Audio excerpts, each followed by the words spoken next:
Oh, hey, Dr. Ron Driskell. John Ramirez is my friend. I've probably not known John as long as some of you, but that's okay. I'm sure we all have some stories to tell. I don't want to tell my stories because it is not about me today. It's about the celebration of a remarkable life that was lived. And so I want to focus on that celebration. And in the process of it, I'll share some personal experiences, but I want to talk about the attributes that define the man that we have all probably experienced and that we remember about John Ramirez. Now, I don't want to focus on the stories themselves, but the attributes that this man possessed.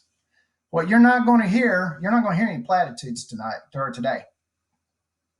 You're not going to get some quote from some well-known philosopher or theologian. You're actually not even going to get any verses or prayer. That's not going to happen. So if you choose to continue, again, I just want to communicate what I knew and experienced that defined the man, John Ramirez. John loved life. He lived it to the fullest. As a matter of fact, this cigar is in honor of John. About 18 months ago, I hopped on the Peter Pan bus, went to New York City, and visited with John. And one of the first things we did, we went and bought a cigar. This is the very cigar that I got, and I thought, well, I'm going to save it for a special occasion. I think this is the special occasion to honor him. And actually, it was in response to when we were younger men, July 4th weekend, we would hop on a plane or we would hop in the car and we would go to Dallas. First thing that we did whenever we got there, we went and got a cigar to plan the week, the time that we were going to be there. So I'm going to put this over here. I think I'll enjoy this later whenever I think of some more of the memories that I have of John Ramirez. If you've ever experienced John's wit, his charm, his sense of humor, you knew that he enjoyed life to the fullest. If you were around him for very long at all, you probably experienced the belly laugh that he had. When John laughed, his whole body laughed, his whole face laughed. And that was the type of person that he was that defined him as a person that enjoyed life. There's some other attributes about John that I think that we would probably all agree. John actually sought out and engaged people he did not know. Think about it for just a minute, okay? When you met John the first time, did you introduce yourself to him or did he introduce himself to you? Yeah, me too. Me too. And he had such a unique personality. He had a magnetism that was rare, that whenever you met him, he made you feel like that you were the only person on the planet. And he would engage you to that degree. I was hooked the first time that John Ramirez sought me out and began to be an influence in my life.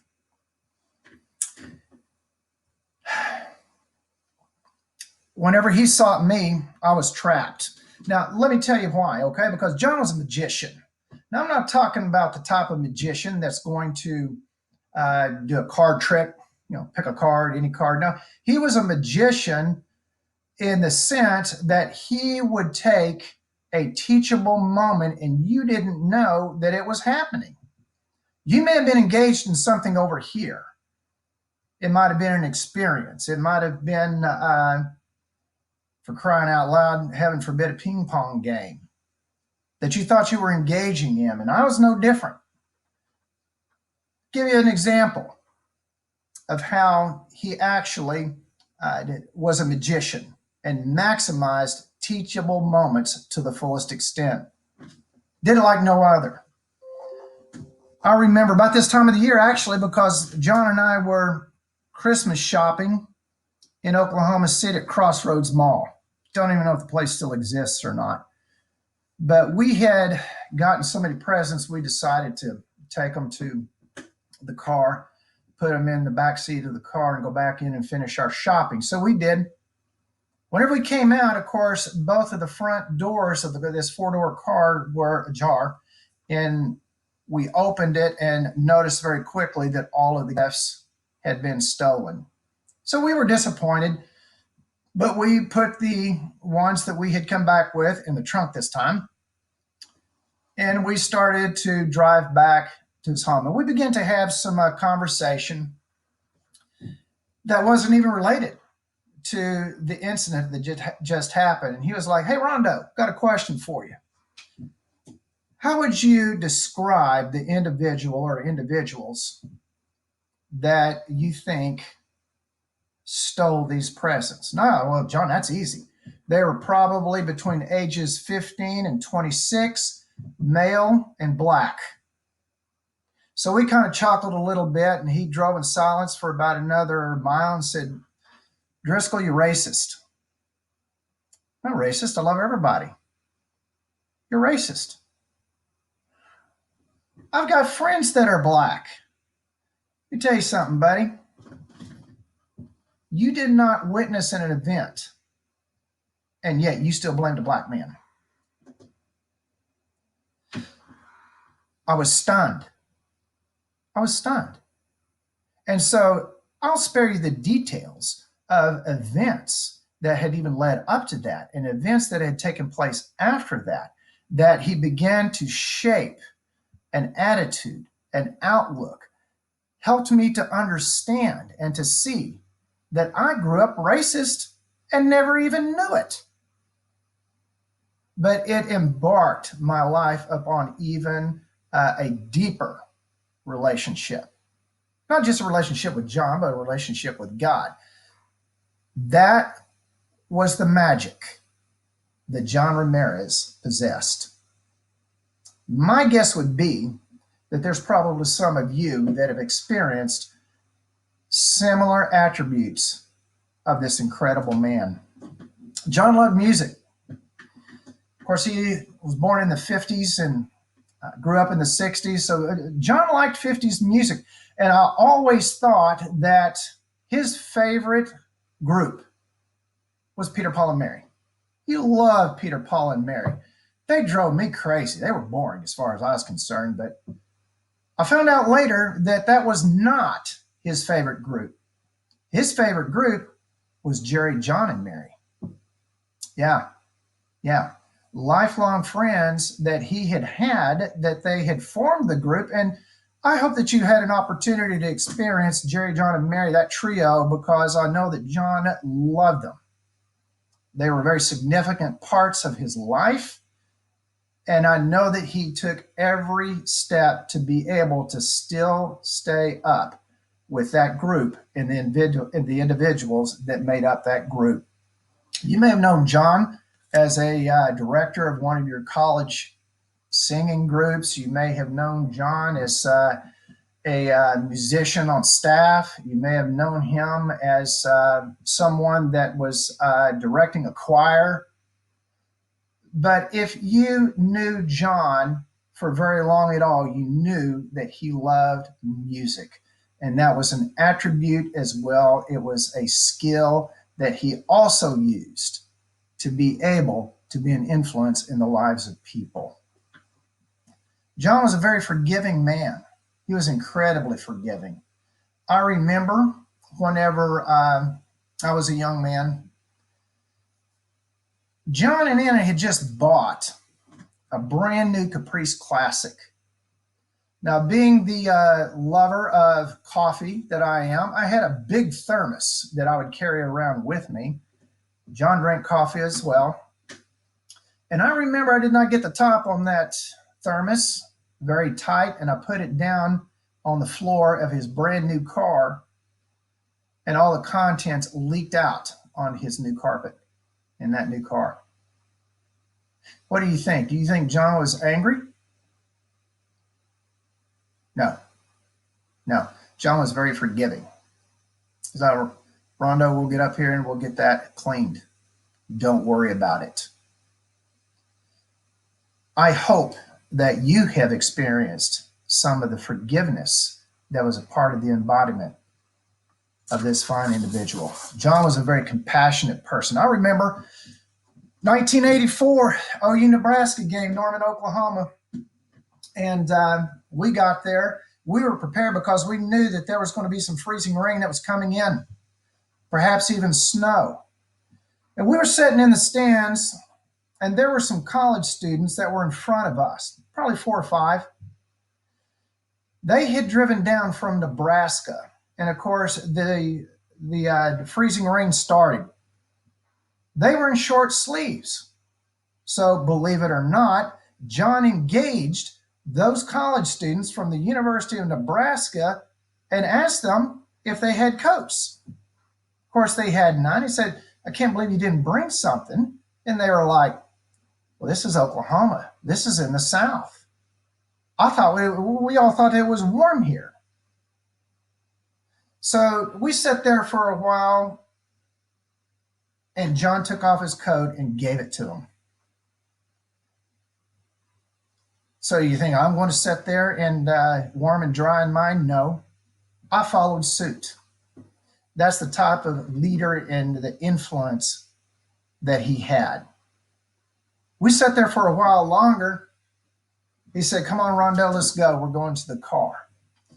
We left that stadium and we walked to where that car was parked. And he pulled out blankets and he pulled out rain slickers, and we walked back to our seats in that stadium, and he gave those items to those college students. I hope that you have experienced the compassion that that gentleman had.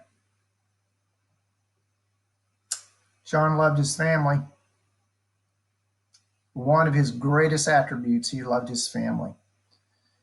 If you knew John's father-in-law, Marvin Groves, another fine man in his own right. John told me at the time, whenever he and Anna were dating, Edmond, Oklahoma, said, Ron, I was racing and driving erratically up and down the street in front of their house. And then I saw this figure that was standing out in the road, and it was Marvin. So I stopped the car, and he comes over to my window, and he says, let me tell you something, you SOB. That's the acronym for it. Let me tell you something. I don't care if you kill yourself, but you're not going to kill my daughter. And if I ever see you or hear of you driving like this again, you'll never see her again. And I remember John relating that experience to me and telling me how he did everything that he possibly could, even before they were married, to take care of her. I remember, 10, 15 years after that experience, that there was an individual that was trying to find John. This person was not happy. This person got a hold of Anna, called the house, and Anna answered the phone, as John tells it. And this person began to really unleash their ire on Anna. And I'm going like, well, man, what did you do about that? I said, I'll tell you exactly what I did, Rondo. I called the person up and said, listen, if you got something to say, you say it to me.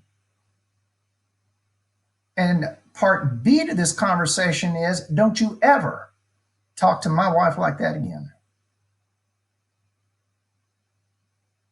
He loved his family. He loved you, Anna. And I know he did a lot to protect you.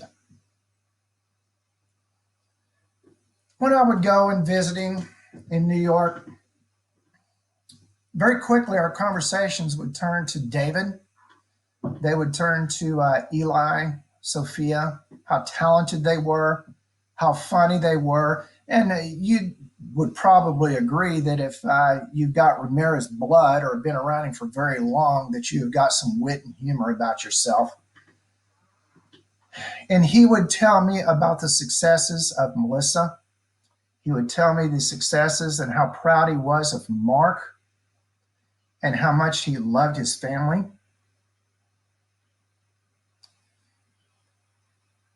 All of you whose last name is Ramirez, thank you for sharing him with us. Thank you for sharing him with me.